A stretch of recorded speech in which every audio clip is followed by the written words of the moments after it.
This week on The Sceptic, I speak to Kathryn Porter, energy consultant and commentator, for a deep dive on just how much net zero is costing us. We don't see bills coming down, we see them going up, primarily driven by all of these policy costs. The total cost to consumers is massive. Why Ed Miliband's claims about renewables are so laughable. When he's talking about delivering £300 off bills by 2030, that is just completely unachievable. And how the Green Crusade is putting us at risk of blackouts this winter. We're relying on very old gas power stations to keep the lights on in low wind conditions in winter when demand is high, particularly if there's low import capacity. Things can get very uncomfortable. Hello and welcome to The Sceptic. I'm your host, Laurie Wastell, an associate editor at the Daily Sceptic. Net zero is a mess, and it's making us poor. Now, why is that, and what can be done about it? Well, to untangle all that and more, I'm very pleased to be joined today by Kathryn Porter, who is an energy consultant and commentator and the founder of What Logic. Welcome, Kathryn. Hello, thank you for having me. Yeah, very good to have you here. So plenty to get our teeth into today, but I thought it was probably worth starting with just a little bit about you and your career. So you founded your energy consulting business, What Logic, in 2016. And that's a while before some of these issues really came to prominence politically, and in particular the difficulties with our extremely expensive energy, even though no doubt it had been made more expensive by that point already. And so I suppose how and when did you first realise what a mess we're in with our energy system in Britain? I suppose it was something of a creeping realisation. So, as you say, I started my business back in 2016. It sort of started by accident. I didn't actually sit down and think I'm going to be an energy consultant.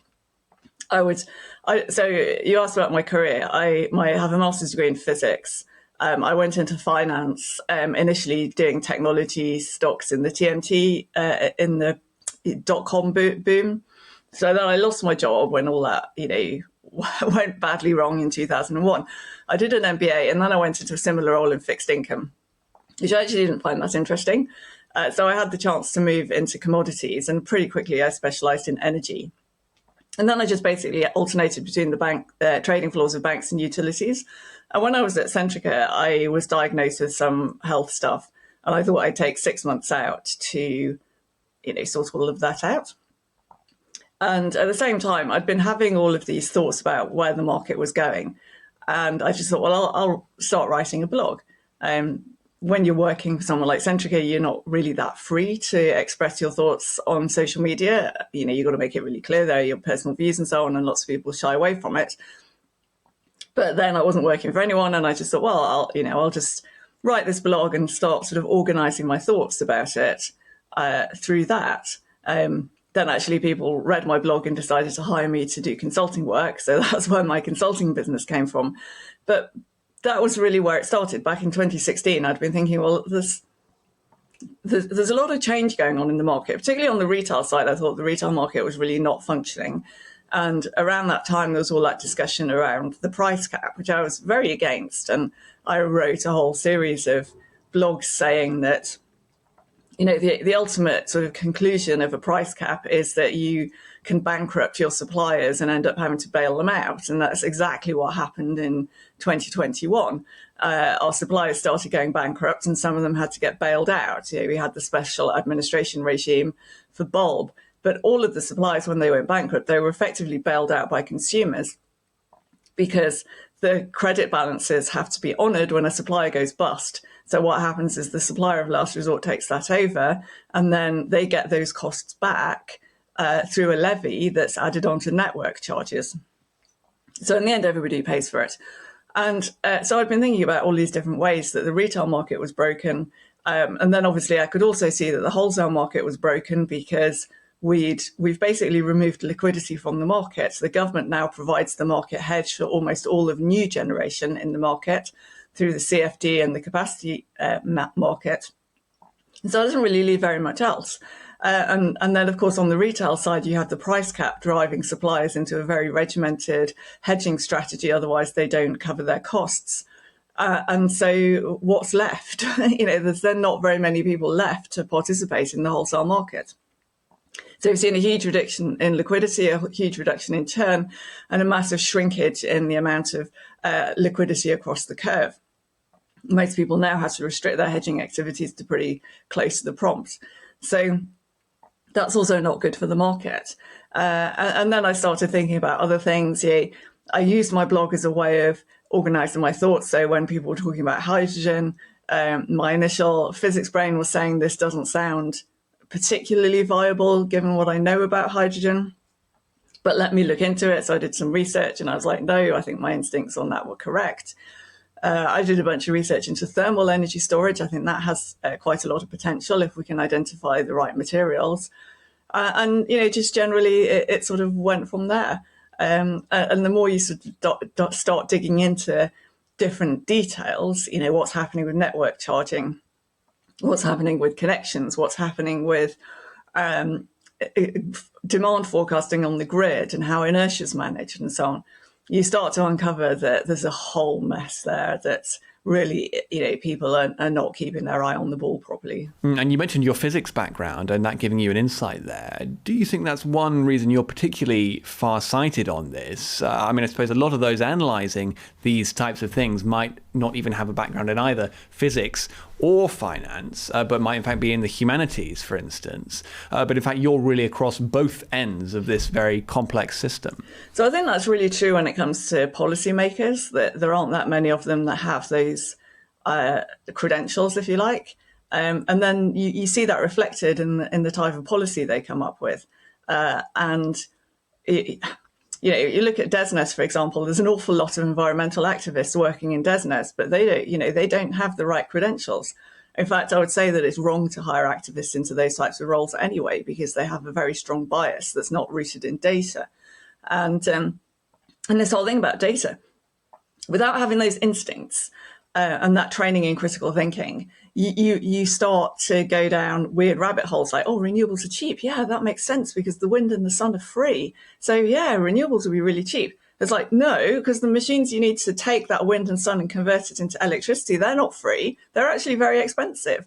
And if you're trying to give away your product, which is if the wind and the sun are free, you expect the electricity to be free, and there is a near zero marginal cost, then how are you ever going to cover your capital costs? How will you ever pay for those machines in the first place if you can't get any money selling your product? So, this is a pretty straightforward thinking process, but it seems to be one that's escaped far too many of our policymakers. So, yes, there's that widely repeated claim, which continues to be repeated all the time by Ed Miliband, that indeed renewables are cheaper, and the more we add renewables to our grid, the cheaper it will be somehow. And indeed, that the only reason we have high electricity prices at the moment is, well, Putin's invasion of Ukraine 3 years ago. This is a laughable claim, but how come they stick with this? Well, I think he's backed himself into a corner because gas prices are down now below where they were when Putin made that invasion. So yes, they'd already risen away from their long-term average because of COVID, but he doesn't talk about COVID. He just talks about Putin and Ukraine. So, that's provably wrong. And right, so if we look at the subsidy round last year, AL6, we saw onshore wind and solar priced at around £70 per megawatt hour in 2024 money. And offshore wind priced at £83 a megawatt hour in 2024 money. Now, the average wholesale electricity price, which is around 80% gas and 20% carbon, that was £73 per megawatt hour last year. So the subsidy for offshore wind was 13% higher than the price of electricity generated with gas. Right, so even in the first order level, the subsidy, offshore wind was 13% more expensive than gas-based electricity. And then Ørsted cancelled Hornsea 4, which was the flagship project from that round, saying that it was not going to be economically viable. So a 13% subsidy over the wholesale price of electricity based on gas is not enough for offshore wind. But of course, consumers don't just pay the subsidy cost, they pay all the other costs as well. They've got to pay for backup because it's not always windy and sunny. Wind and solar have really low energy density. You need 2,000 times more land for wind than you do for nuclear. That's an awful lot of extra wires you've got to use to connect everything up. If you want to build a good-sized gas power station, 800 megawatts, you need a single grid connection. If you want to build that many that amount of energy, 800 megawatts. With wind turbines, you need about 60 turbines. But 60 turbines with a capacity factor of about 35% compared with about 85% for gas. So if you want to get the same amount of electricity over a year, you'd probably need about 150 turbines. So that's 150 sets of wires, more than you would for one gas power station. So there's a lot more network costs going with renewables that consumers pay for. This goes straight onto the bill. Then, because we haven't built enough capacity on the grid, a lot of our wind farms, particularly the ones we're building more recently, can't be used. I mean, Sea Green, we turned it off 2/3 of the time last year. We threw away 2/3 of its output because we couldn't use it. But we still charged consumers for that. That was another few £billion a year. And then the real-time intermittency, where every cloud or every gust of wind impacts your supply and demand balance, that's costing extra billions of pounds a year. So the total cost to consumers is massive.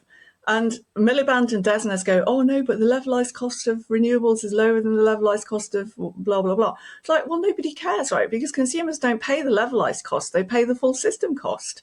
It's deeply dishonest to keep banging on about the levelized cost. It's completely irrelevant to the lives of consumers.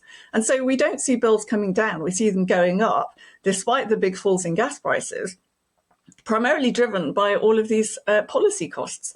And now he wants to add, the best part of £22 billion onto bills for carbon capture. So this is only going in one direction. And when he's talking about delivering £300 off bills by 2030, that is just completely unachievable unless you cheat and say move subsidies into taxation. I know they're flirting with taking VAT down to zero. That's a 5% reduction.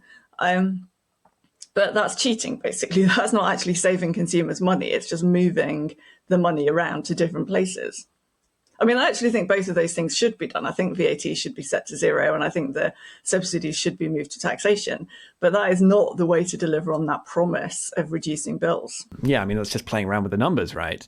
And of course, there's another disanalogy here with oil and gas. I mean, we've heard this phrase, I think it originally came out of Boris Johnson, that we could become the Saudi Arabia of wind. But of course, there's quite a big difference here in that, yes, these are both ways of producing energy, but you can actually move barrels of oil around and you can export surpluses. Whereas when we have a surplus of renewables, of wind energy, that can often actually be a cost to us. And so it's ridiculous to try and compare the two and to say that we could, the more and more we have renewables, the better and better that will be for our energy costs. Well, it's also based on another misconception, which is that it's always windy somewhere. And that's just not true. I mean, okay, on a global basis, it might be true, but that's not useful to us. For our intents and purposes, low wind can stretch over large parts of Europe all at the same time and can last for weeks. Just a couple of days ago, the day before yesterday, our electricity output, the wind contribution went down to 200 megawatts again. We've got 32 gigawatts installed, and yet we were only producing 200 megawatts for several hours. So, it's just not true. And it reflects, as I said, this deep misunderstanding that people who lack those scientific qualifications have of fairly basic concepts, and they get misled because, they want to believe it. It sounds nice. We'll have this lovely green utopia. But it's just not aligned with the physical reality of the world. Okay, and so let's move on to politicians and their ability, if not their willingness, to take this on. I mean, so one of the points I think you've made is that we've had this system growing up since about the Climate Change Act 2008, where there's an awful lot of complex subsidies and really vested interests, arguably, in green energy. Does that make it very difficult for politicians who might be minded to take this on? Obviously, Ed Miliband at the moment very much isn't.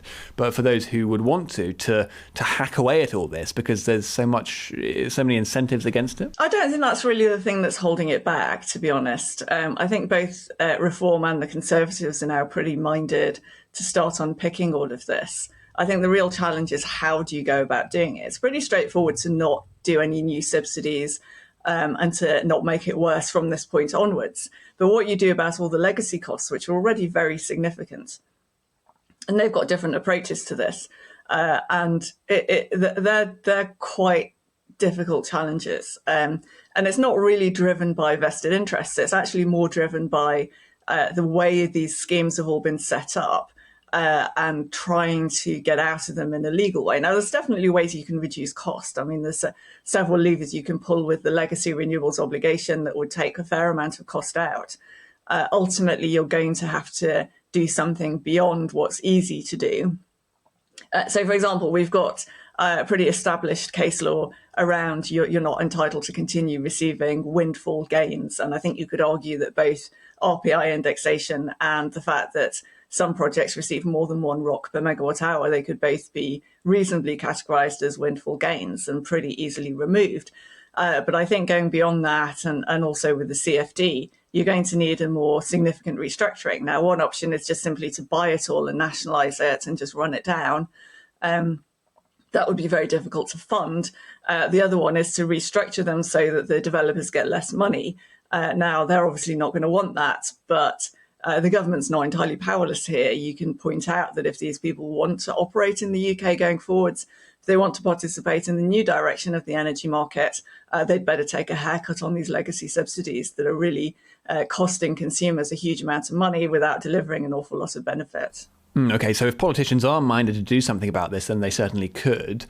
So what do you make of the present plans towards that from, well, I suppose, the Reform and the Conservatives? I mean, it's interesting with the Tories that, of course, it was they who brought this in very heavily, in particular with Theresa May's 2019 amendment to the Climate Change Act, which made net zero mandatory by 2050. And so it's a real screeching U-turn they're having to do now. But do you think that either party is seriously and properly ready to get to grips with this? I do, yeah. I mean, I think one of the things with the Conservatives was, so first of all, in 2015, everything around 2050 seemed a really long way away. And, you have those discussions around the Climate Change Act. And really the point is, what sort of a psychopath doesn't want to protect the climate? And that's why the debates that were held over that legislation were so lightweight, lacking in substance, and not really addressing the issues, because it all felt too remote to really be real. It felt like a very sort of hypothetical discussion around nice things to do rather than realistic concrete plans. The Conservatives left off. So I think the interesting thing here, and it goes really to the heart of how our governance works in this country.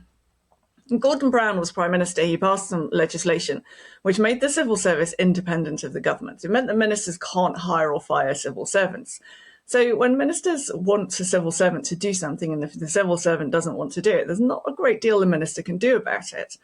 But this change happened not long before the Conservatives came into office in 2010.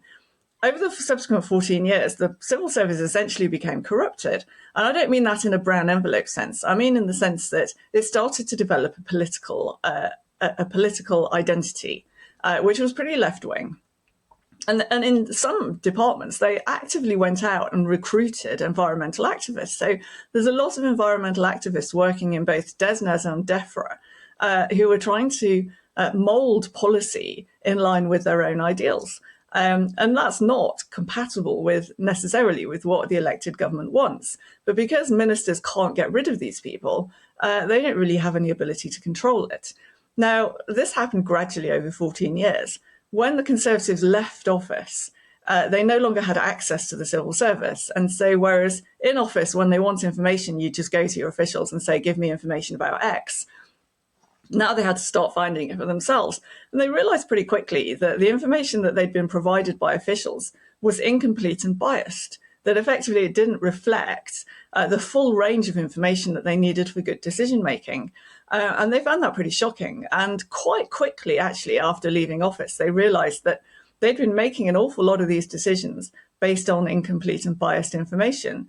And in fact, the other information that they now had access to was more compelling and was leading them to think that they'd got it wrong. And so I think they've been pretty open about admitting that they were wrong. And now they're doing the work to figure out what right looks like. Now, in normal circumstances, you'd say that 4 years out from a general election, they've got plenty of time to figure it all out. But with people talking about an election as early as next year, I think we need to see some acceleration there. And it's going to be interesting whether they use the conference next week as an opportunity to start laying out their stall a little more than they have so far. And so in terms of the political and electoral wins that the parties are operating within, do you think the public realise how much net zero is costing? No, I don't think they do. I mean, they can see that their bills are not coming down. I think they're starting to understand that they've been misled. they don't necessarily understand the extent of it. But actually, you're seeing the impacts of job losses. We're seeing a huge, lack of growth in the economy. That's partly driven by high energy costs and partly driven by excess taxation. Unfortunately, this current government seems to have no understanding of what actually drives wealth and drives economic growth. They see business as some other thing that is just a source of tax income rather than as being the engine of the economy. And so I think I think the public's starting to wake up to the fact that it's not going to get better if we carry on, just keep doing the same thing over and over. And I think the bond markets are waking up to this as well, because for the past 25, 30 years, we've had this model across the Western world of massively expanding the state, expanding benefits, creating all of these ancillary bodies that are supposedly independent with, full of technocrats who are going to make good decisions based on, the right information and do things in, quote, the right way. And all of this has been debt funded.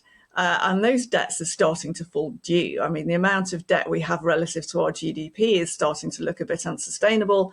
France is in a much worse state than we are. But added on top of that are huge unfunded pension liabilities at a time we're expecting there to be more retired people than working people in a few years. So we're heading for economic disaster. We're sort of teetering on the edge of it now. And that's one of the reasons we're seeing bond spreads going the way they are. And of course, that increases the cost for the government to borrow money. So this has all got to change now. I think the public only see a small part of this. Most of them are not that au fait with the functioning of the bond markets. But I think they're starting to understand that things are not improving. They've seen a big reduction in their standard of living. And I think this is one of the reasons this whole issue around illegal immigration is proving such a flashpoint. You've got people whose standard of living has fallen, they're less economically secure than they have been historically, they can't access public services. Every time they engage with the state, it's unsatisfactory. They try and get a doctor's appointment. They've got to rush to phone up at 8 a.m, and if they're lucky, they get an appointment in 3 weeks. If they want to get a dentist, most people these days can't get an NHS dentist. And then they see people show up here illegally and get all of this stuff immediately.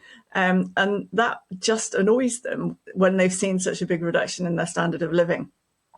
So I think that we're coming to a point where that established orthodoxy from, the end of the last century is having to change. There's pressure to change. The public might not understand all of the ins and outs of why everything's happening and why their lives are worse than they were previously. But they are noticing and they're not happy. And so you mentioned potentially caused by that, there may be an early election. And if so, both the Tories and Reform, whatever mix that ends up being, they're going to need to have a pretty fleshed out plan of what they're going to do, in particular to get our energy situation back on track.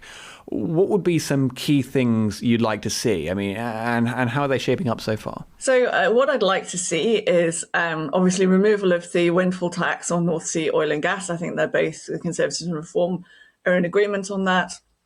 But I also want to see that go further and actually put in place tax incentives for more exploration and appraisal activity. We need to actually increase our production in the North Sea, not just extend what we have. And there's a huge economic implication here, because the windfall tax is causing accelerated decline of the basin.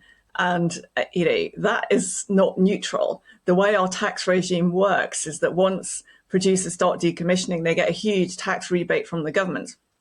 Effectively, while the field is producing, the government takes extra money from the producers in tax and then gives it back to them when they start decommissioning. It's a way of ensuring that the funds for decommissioning are available.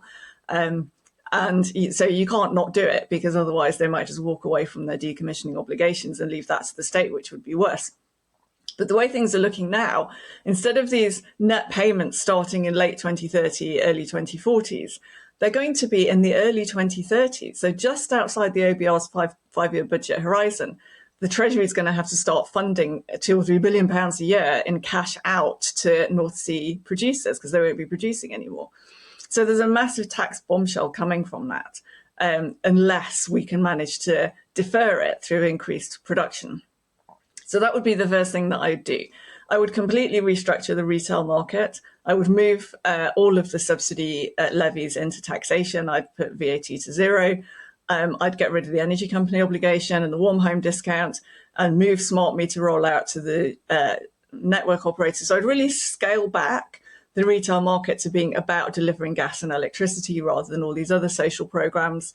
If we want to give people benefits to make their energy more affordable, that should be done through the benefit system, not through bills, where it's basically charged to everyone else. You shouldn't be using electricity bills as a means of wealth redistribution, which is what's happening at the moment. So simplify the retail market. That will immediately lower bills for consumers. Now, obviously, it will increase taxes because some of that stuff has to be paid for, but it will release the retail market to work in a more functioning way. I'd get rid of the price cap as well because it's not really serving any purpose. I think if we want to support people with energy costs, then we could introduce a social tariff funded through taxation. But I think the price cap has to go. There's a lot of research that shows it doesn't really actually deliver the benefits that people think it does. So then we need to tackle the generation side. We urgently need to build new nuclear. So I would abolish the Office for Nuclear Regulation and create a new regulator that sits inside the Department for Energy rather than the Department for Work and Pensions, which is where it sits at the moment. So normally if you abolish a regulator and you create a new one, it's just a rebranding exercise. But in this case, I think we need an entirely new regulator with new people. Don't get the same people from ONR because they've developed a culture of massive risk aversion. It's almost impossible to change an organisational culture to that extent. So I think there needs to be a radical change of personnel. Particularly at the senior levels, maybe more junior people can be ported over.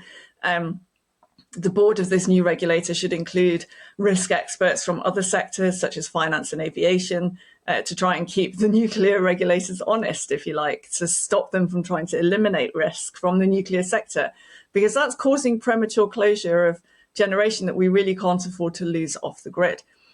So I'd extend the legacy reactors because otherwise we're going to be in big trouble. And then we need to build new big reactors as soon as possible. I would legislate actually to do that. So bypassing all of the approvals processes, I would basically pass laws that say we're going to build the APR 1400. There needs to be some negotiation with Westinghouse because at the moment KEPCO aren't actually able to sell that in the UK, but I think that can be solved. And I would just legislate, we're going to build these at, Wilver, for example, Bradwell, any sites that we can identify. And I'd pay for the first few with public money for construction and then refinance after the construction phase is over, because it's actually construction risk and regulatory risk around that the markets don't like. So I think irrespective of what's happening more broadly with bond yields, I think nuclear-specific bonds with a clear path to refinancing after construction would still go down pretty well in the market. I think they'd get those away pretty easily. Then we need to do something about the gas fleet because that's coming to end of life. We probably need to start building turbines in the UK to be able to supply the turbines that we're going to need. A third of the gas fleet was built in the 90s and is coming to end of life. But right now, if you want to order a new turbine, it's the 7 to 8 year lead time. It's about 5 years for a new rotor. And it's even a year and a half just for the bits and pieces you need for a major maintenance. So we really need to free up those supply chains. And that might mean bringing some manufacturing capability into the UK. So those would be my near-term priorities. Then we also have to look at maintaining legacy electricity and gas grid infrastructure, which has been neglected. And I would just stop building any more renewables. I would just stop subsidizing it. So no more renewable subsidies at all. And if you want to go and build a wind farm or build a solar farm and you can make the economics work, then have at it. But the consumers are not going to, or the taxpayer are not going to be paying for this anymore. I'd do what I could to restructure the legacy stuff to lower the costs, but I absolutely will not do any more. Well, it sounds like you've got a very worked out plan there. There is one key question I'd like to get your thoughts on, and that's, in January we had this Dunkelflaute for a couple of days, so basically no wind and no sun. And I think we seem to come very close to having blackouts. And we had a lot of emergency power stations having to come online. And I think, correct me if I'm wrong, but it seemed that it was almost just by luck that one particular interconnector from Denmark, it was actually supposed to have maintenance on this day, but then that didn't happen. So we were able to get that little bit of extra power, and that saved us from a blackout. Or anyway, so I suppose remind us of that episode, but are we still in danger of that particularly worrying possibility of blackouts this winter or in future because of our reliance on renewables? Yeah, we are. And, it irritates me that NESO is trying to gaslight people to say that this was no big deal and it was all fine. Well, yes, it was all fine on the day, but that was more by luck than judgment. That interconnector from Denmark actually came back early from maintenance. And NESO basically just wrote a blank check to the Danish grid operator to do that. They didn't actually know the cost of it for weeks and weeks and weeks later. Now, as it turned out, it wasn't that expensive. But they literally said, we've got to have it. Don't care how much it costs.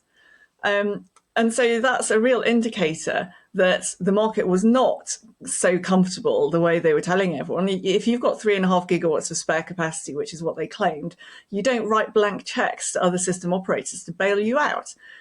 So their position just doesn't bear scrutiny. They seem to have misunderstood how their own reserve works. And in their own winter outlook, it says, that period in the beginning of January is vulnerable because lots of interconnectors tend to still be on maintenance. You can have low wind conditions, but everyone's gone back to work. And so demand is quite high. And in a cold snap, which is what we had cold weather and we had low wind. But the wind wasn't even that low. It was about 2.5 gigawatts. The other big problem was that NESO is very bad at demand forecasting. A couple of weeks after this incident, they decided they were going to audit the way they forecast demand. And they admitted they hadn't looked at it in, quote, 10 to 20 years. Now, 20 years pretty much takes you back to NETA, which is the start of our current market structure. And if you read the grid code, it pretty much reads as if it hasn't been looked at for that long. So NESO's really dropped the ball here. And of course, they like to pretend, nothing to see here. It's all good. They've just put out a report saying the Iberian situation couldn't happen here. Again, that's just not true. A big problem in Iberia was lack of grid code compliance of all sorts of assets on the grid, very high levels of non-compliance with renewables, but also some non-compliance with conventional generation. We don't monitor grid code compliance here. So there's no way they can say with confidence that those issues don't exist in Britain. So yes, our grid is vulnerable. It's increasingly vulnerable. We're relying on very old gas power stations to keep the lights on in low wind conditions in winter when demand is high, particularly if there's low import capacity, things can get very uncomfortable. And then you're really hoping that nothing breaks and that NESO has forecast its demand correctly. And so it scheduled everything. It made some really dumb decisions on the 8th of January. It took out a big gas power station, Rye House, out of the market because it thought it was too expensive and ran its reserve hydro at full load through the peak. That meant that if something had tripped off, you didn't have anything other than a few batteries, and not all of them were fully charged, to provide you with that instant response. And normally you'd get your batteries to respond instantly. 16 seconds later, you'd get your big hydro plant up. But if the hydro is already running, then what do? They were going to have to wait 15 minutes to be able to ramp up some of their gas power stations that were running at half load and could go to full load. But that takes 15 minutes. And they didn't have it. They didn't only get the demand forecast wrong in terms of the quantity, they got the timing wrong as well. And so the issue isn't just how much generation do you have in your pocket, it's how fast can you activate it, how quickly can you get that actually delivering. And gas power stations with the best will in the world, they're not instant response. If your gas power station is off, like Rye House was at 0 at 5:15 on the 8th of January, the peak happened 6 minutes later, that's not going to get back up to full load, it's going to take 25 minutes. And so by then you've missed the peak, it can maybe get you a little bit in that time. They might not even be able to synchronize in that time, actually, because you've got to get up to a certain speed with your turbines before you can do that. So it's, them saying it was all fine was just not true. And what was it about the demand that they had failed to forecast for not having looked at it for so long? Was there something unusual there, or had they just not been paying attention? Okay, so the way the grid works is that we need to keep what we call frequency in very tight bands. So that's just the rate at which current and voltage change in an alternating current grid. And electrical equipment is super sensitive to this. If frequency goes outside its operating parameters, and NESO has a statutory duty to keep it within 1% of 50 hertz, and that's so 50 cycles per second. And because if it doesn't, then equipment has protection mechanisms that'll just turn itself off. So generators, substations, transformers, all this stuff, they'll just disconnect because they don't want to break, which is what would happen if the frequency went out. Now, the frequency is connected with the amount of supply and demand at any one time. So if you have more demand than you have supply, the frequency falls. So if you get that forecast wrong, if your demand is higher than you expected, then your frequency can drop. Now, if you don't have more generation available to turn on, or you can't turn it on fast enough, then you can't respond to that increase in demand with a corresponding increase in generation, and then the frequency can fall. And if that error is big enough, then the frequency will fall outside operational tolerances and things will start turning themselves off. So that's ultimately what happened in Iberia. The thing that crashed the grid in the end, the last thing that caused it to happen, was a drop in frequency. And then, of course, as soon as things start disconnecting, that makes it worse because some power stations disconnect, so that lowers the frequency even more. So then some more power stations disconnect and it just cascades, which is what happened in Iberia. Now, obviously, the cause of why that frequency was falling in the first place was different. But once you get into that zone of frequency falling, and you can't stabilize it by introducing more generation, then really all you can do is either disconnect demand, and so that's called demand control. They would just say turn off a whole region of the country to try and protect the grid.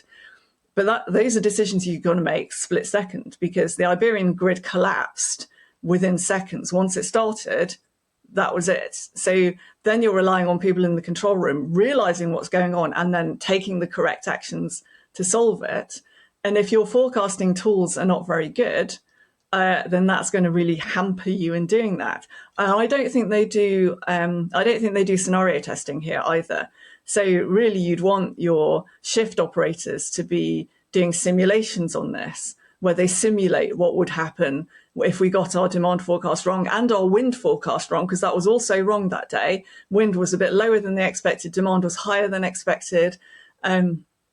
Very quickly it can go wrong. And NESO's demand forecast, they publish the error over a half-hour period from the day ahead, and the average error is 600 megawatts. But the biggest error over 4 years was 4.7 gigawatts.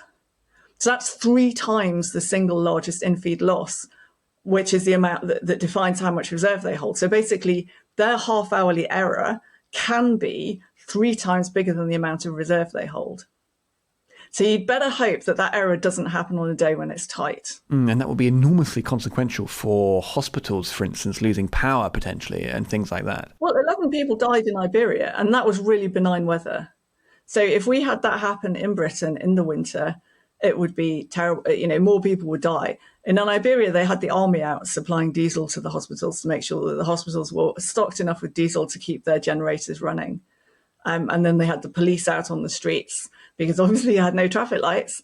So they were trying to do traffic control in part to make sure the military vehicles could get through to the hospitals with the fuel supplies. So one question that we're always very interested in here is, well, what's going on in the heads of the climate zealots? And that can always be a difficult one, of course. But you mentioned that Ed Miliband keeps banging on about this totally false stat that actually renewables are cheaper.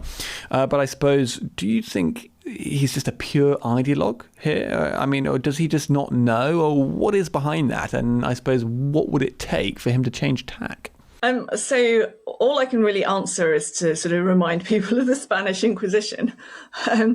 It's when people are so enmeshed in ideology, they abandon rational thinking. And I think we're at a stage now with some climate zealots that this really is a religion. They talk about deniers. They're the new heretics that should get burned at the stake, obviously using environmentally sustainable fuel. And so how do you change that? It's almost impossible. He doesn't seem to look at evidence. Now, when you ask Miliband, and I've seen him in interviews, people ask him about this, they challenge him, he always comes back to, the climate emergency, and that finger jabbing thing that he does, the climate emergency. Now, Miliband's net zero policies, by his standards, are making the climate emergency worse. Makes energy expensive. That causes offshoring of manufacturing from Britain to places with dirtier energy, China primarily, other places in East Asia. Then the goods that we previously made here have to be shipped here. Obviously, that creates emissions as well. So although our territorial production emissions fall, global emissions go up. Now, if he's genuinely motivated by preventing the climate emergency, then enacting policies that make it worse by increasing global emissions make no sense. So his policies lack any sort of internal coherence. And this is what really annoys me about it. He gets all passionate about the climate emergency and how we have to act urgently to save the climate. But he's not saving the climate. All he's doing is making British people poorer, making their energy less secure, and at the same time, making the climate situation that he claims to care about worse. This is completely irrational. And so, if he genuinely thought there was a climate emergency that needed dealing with, then he'd be acting to reduce overall emissions, not just territorial emissions. And he's not doing that. I can't answer the question of why. It doesn't make any sense. All I can think is he's so enmeshed in this thinking that he can't see his way out. And it's either hubris that he doesn't want to admit he's wrong, or he can't see that he's wrong. But either way, this isn't somebody you want in a senior position in government. If you can't accept you're wrong when there's overwhelming evidence that says so, then you're just not an appropriate person to be having that sort of a role. Okay, and so, as you said, even from the perspective of what we might call the climate alarmist narrative, what Ed Miliband is doing is wrong. But and anyone can see how costly it is and how crippling it is being to our energy security and business and everything else. But I am interested, finally, in what your take is on the whole, climate change alarmist narrative, as many people see it, and so the science behind it. How skeptical or otherwise are you of that broadly? Okay, so I'm not a climate scientist, and they're not really waters I want to wade into. I look at the impact of the policies that are arising out of that. Now, what I do think is that given the cost, the very high cost of attempting this energy transition, which, as Chris Wright points out, has been an abject failure so far. We've spent trillions of dollars globally and made almost no impact on the actual energy mix that's used globally. There's something like a 3% change or something. And actually, if you dig into it, it's pretty interesting that it really appears that renewables are displacing the use of wood rather than displacing the use of fossil fuels. But anyway, so I think it's perfectly legitimate for people to question this, and those with the appropriate credentials in climate science to do that, to ask those questions about, does all that stuff add up? Does it make sense? Is the orthodoxy reflecting the evidence, which, isn't necessarily the case. People, we saw in COVID, for example, how quickly people changed their minds about things. In 2020, if you said that COVID originated with a lab leak, you were dismissed as a swivel-eyed loon conspiracy theorist, but now that seems to be pretty accepted. So I think that it's legitimate for these things to be questioned and challenged, given the very high cost. But my interest lies more in, if you say that you have these objectives, A, are your policies to deliver those objectives rational? And B, are they actually sensible? Because even if we restructured the policies and did manage to lower overall emissions associated with the UK, not just our territorial emissions, the UK only contributes about 0.8% to global carbon dioxide emissions. So is it then cost effective for us to be damaging our economy to the extent that we are? So I think those are really the kinds of questions that I prefer to focus on. Indeed. Well, thank you for providing such coherent and rational answers to them. Kathryn Porter, thank you very much for coming on The Sceptic. Thank you. And that's it for this episode of The Sceptic. Thanks for watching, and see you again next week.